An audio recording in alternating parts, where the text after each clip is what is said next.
Es terrible que un individuo se perciba a sí mismo como perteneciendo a un sexo que no encaja con su sexo biológico. Pero la forma de ayudarlo no es aconsejándole a que siga la inclinación de su corazón, porque la realidad es que él es lo que es, independientemente de cómo se perciba a sí mismo. De hecho, Adán y Eva en el paraíso desearon ser Dios. En cierto modo, ese es el primer caso de disforia de género de la historia. Ellos quisieron ser lo que no eran, pero ese deseo de querer ser Dios no los convirtió en dioses. Nuestros deseos no determinan eso. Y lo mismo podemos decir de nuestra identidad sexual. Nadie puede dejar de ser lo que es. Como dice Paul McHugh, profesor de psiquiatría en la Escuela Médica Johns Hopkins, los hombres transgénero no se convierten en mujeres, ni las mujeres transgénero se convierten en hombres. Todos ellos, y él añade, incluyendo a Bruce Jenner, un caso famoso en estos años, vienen a ser hombres feminizados o mujeres masculinizadas.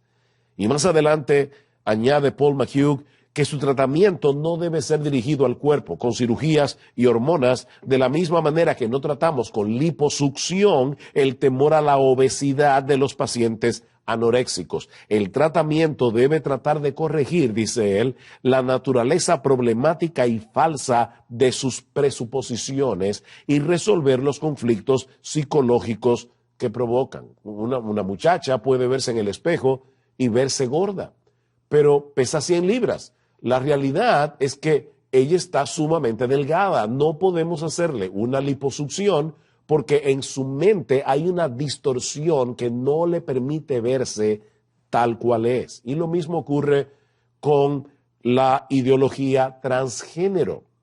El problema de esta ideología es que está llevando a muchas personas a pensar que su cuerpo es irrelevante. En otras palabras, no importa lo que diga tu ADN, son tus sentimientos los que definen tu verdadero yo. Los sentimientos subjetivos del individuo vienen a ser el factor determinante para definir su identidad. ¿Y saben lo más triste de todo eso? Que nosotros estamos colocando, o estas personas están colocando los sentimientos como la base sobre la cual inclusive los gobiernos deben legislar. El asunto no es lo que tu biología dice, lo que tus cromosomas dicen. El asunto es lo que tú creas que tú eres o cómo tú te sientas que tú eres. La buena noticia es que la historia tampoco termina en Génesis 3, lo que nos lleva a nuestro tercer lente teológico, la doctrina bíblica de la redención. En Génesis capítulo 3, versículo 15, Dios promete enviar a un Salvador, nacido por cierto de mujer. Un Salvador que habría de aplastarle la cabeza a la serpiente, aunque en el proceso él sería herido en el calcañar. El Hijo de Dios se hizo hombre para morir por nosotros en una cruz y revertir los efectos de la caída. Mis hermanos, Jesús no vino al mundo simplemente para que algún día nosotros vayamos al cielo. No, dice en Primera de Juan, capítulo 3, versículo 8, que Él vino a deshacer las obras del diablo. Él se encarnó para enderezar lo que estaba torcido por causa de la entrada del pecado, incluyendo las distorsiones engañosas de nuestro propio corazón. Y aunque la lucha contra el pecado no desaparece en el momento de la conversión, ahora podemos identificar esos deseos engañosos como lo que son distorsiones de la realidad, a la vez que tenemos en Cristo todos los recursos que necesitamos para luchar contra esos deseos. Cristo vino a restaurar la imagen de Dios en nosotros, que quedó distorsionada por causa del pecado. Y aunque esa obra no termina hasta la glorificación, como veremos en un momento, es algo que sucede gradualmente en la vida del cristiano al contemplar en el Evangelio la gloria de nuestro bendito Señor y Salvador. Pablo dice en 2 Corintios capítulo 3, versículo 18, que todos nosotros contemplando como en un espejo, la palabra, la gloria del Señor, somos transformados de gloria en gloria en la misma imagen como por el Espíritu del Señor. Es en eso que consiste la santificación progresiva. El Espíritu Santo nos está modelando, nos está moldeando para ser cada vez más semejantes a nuestro Señor Jesucristo, quien es la gloria de Dios encarnada. Así que hay esperanza porque la gracia de Dios salva y transforma para que podamos funcionar como lo que somos, seres creados a imagen de Dios con una de dos identidades sexuales para glorificar a Dios como hombres y mujeres. Escuchen lo que Pablo le dice a Tito que debe enseñar a las ancianas, a las hermanas más maduras de la iglesia. Dice que deben ser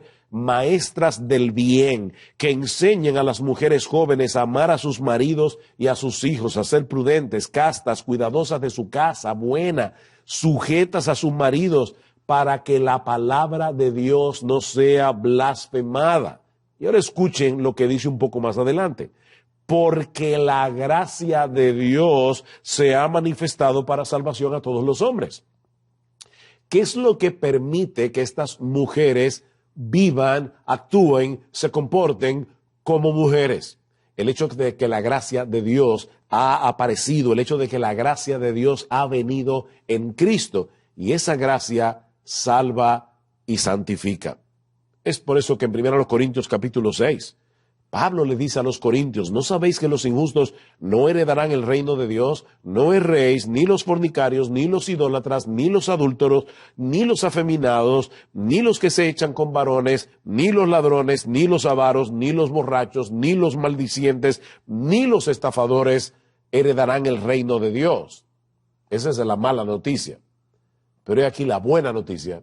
Y esto erais algunos. Mas ya habéis sido lavados, ya habéis sido santificados, ya habéis sido justificados en el nombre del Señor Jesús y por el Espíritu de nuestro Dios. Esa es la buena noticia del Evangelio, que hay perdón y transformación en Cristo para todo aquel que cree.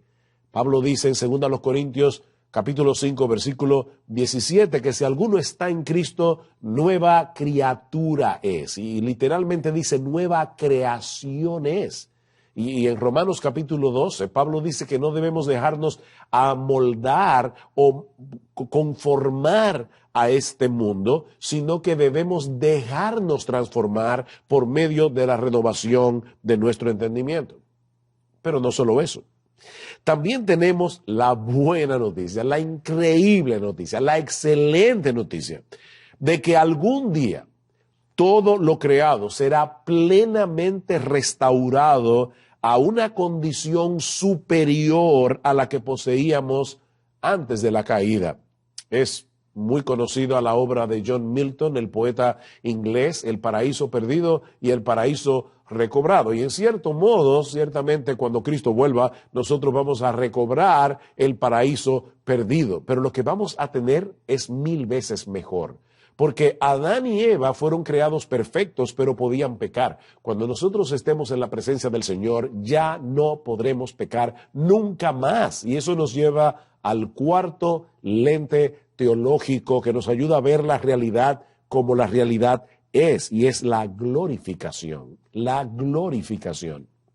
Escuchen estas palabras de Pablo en Romanos capítulo 8, versículo 18 en adelante. Es un pasaje un tanto extenso, pero vale la pena leerlo con cuidado. Dice, pues tengo por cierto que las aflicciones del tiempo presente no son comparables con la gloria venidera que en nosotros ha de manifestarse. Y eso es importante, esa gloria se manifestará en nosotros.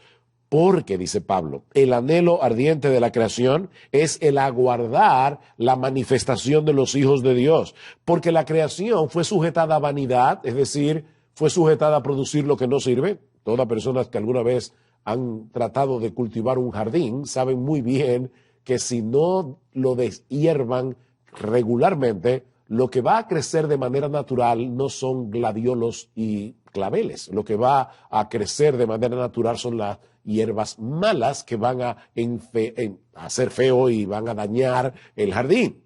Bueno, eso es lo que Pablo está diciendo aquí. La creación fue sujetada a vanidad, fue sujetada a producir lo que no sirve, no por su propia voluntad, sino por causa del que la sujetó en esperanza, porque también la creación misma será libertada de la esclavitud de corrupción a la libertad gloriosa de los hijos de Dios.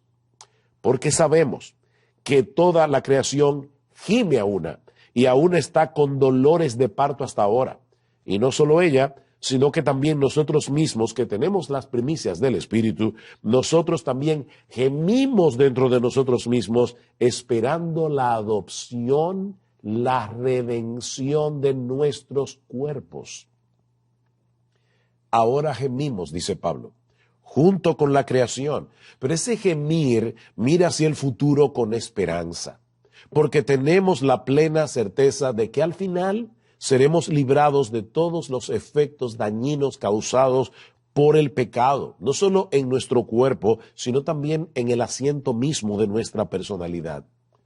En aquel día vamos a poder reflejar el brillo de la gloria de Dios en Cristo, sin nada que pueda empañar ese esplendor, como hombres y mujeres creados a la imagen y semejanza de Dios. Cuando Cristo, que es vuestra vida, se manifieste, nosotros todos seremos manifestados con Él en gloria, dice Pablo en Colosenses capítulo 3. Es por eso que alguien decía que todos nosotros vivimos en un mundo tipo Génesis 3, es decir, ya dañado por el pecado, en el que se mantiene el plano original de Dios en Génesis 1 y 2, porque todavía siguen vigentes las categorías creadas por Dios. Somos hombres o mujeres. Así que vivimos en un mundo tipo Génesis 3, dañado por el pecado, pero todavía permanecen el plan original de Dios en Génesis 1 y 2 y miramos con expectativas el futuro de Apocalipsis 21. Todavía experimentamos una guerra interna con los deseos carnales que batallan contra nuestras almas, como dice Pedro en 1 de Pedro 2:11, pero sabemos que el día llegará cuando esa guerra terminará para siempre. Cristo en su venida transformará el cuerpo de la humillación nuestra para que sea semejante al cuerpo de la gloria suya. Filipenses capítulo 3, versículo 20 y 21. Así que hermanos, aquí tenemos los lentes a través de los cuales debemos contemplar la realidad. La doctrina bíblica de la creación, la doctrina bíblica de la caída, la doctrina bíblica de la redención y la doctrina bíblica de la glorificación. Todo lo que se encuentre fuera de ese foco visual no es otra cosa que una ilusión engañosa, es un espejismo destructor. Mis hermanos, nosotros debemos mirar con compasión a los que están experimentando disforia de género o que incluso han dado un paso más allá y han comenzado un proceso de cambio a través de cirugías y hormonas para aparentar ser lo que no son. Yo repito lo que dije hace un momento, eso no debe ser motivo de burla, sino de compasión. Estos individuos siguen siendo seres humanos creados por Dios a su imagen y por lo tanto debemos tratarlos con dignidad, aunque esa imagen esté distorsionada por el pecado, a la vez que simpatizar con su dolor y con sus conflictos internos. Mis hermanos, esto no es para burlarse. Nosotros tenemos que orar al Señor que nos permita ver el mundo allá afuera con la compasión de Jesucristo. Pero es nuestro deber hablarles la verdad en amor, ayudándolos a ver el engaño de sus corazones y mostrándoles la verdadera esperanza que solo se encuentra en el Evangelio de nuestro bendito Señor y Salvador Jesucristo. No podemos sacrificar la verdad en aras del amor, pero tampoco debemos sacrificar el amor en aras de la verdad. Al compartir el Evangelio con estas personas, no debemos olvidar que también nosotros somos pecadores salvados por gracia. Merecíamos el mismo infierno que ellos merecen por causa de nuestros pecados, aunque no cometamos los mismos pecados que ellos están cometiendo. Lo que es la diferencia entre nosotros y ellos, la enorme diferencia, es que fuimos rescatados de nuestra vana manera de vivir, no con cosas corruptibles como oro o plata, sino con la sangre preciosa de Cristo, como de un cordero sin mancha y sin contaminación. Fuimos salvos solo por Cristo, solo por gracia y solo por medio de la fe.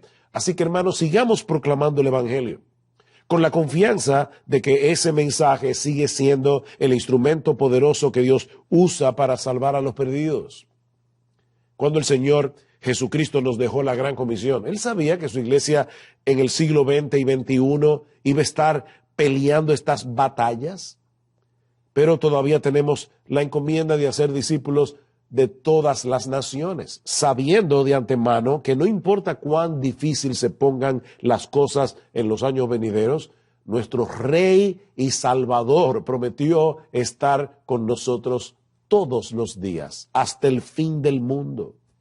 Él prometió que las puertas del Hades no prevalecerán contra su iglesia. Pero no basta con proclamar fielmente el Evangelio.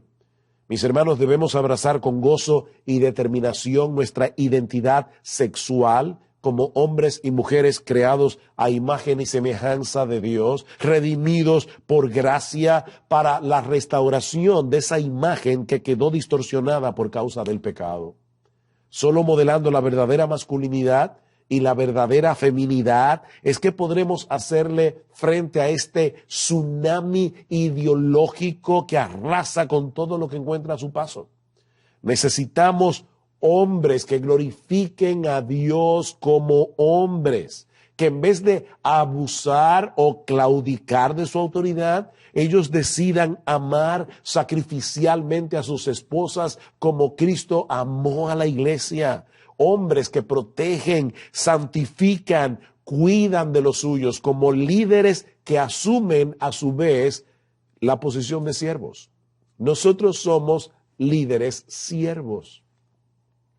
Pero también necesitamos mujeres que glorifiquen a Dios como mujeres, adornándose en dependencia del Espíritu Santo, de ese espíritu afable y apacible que es de grande estima delante de Dios. Mujeres que se revisten de fortaleza para someterse voluntariamente a sus maridos y para respetar la autoridad que Dios les ha conferido como cabezas de su hogar.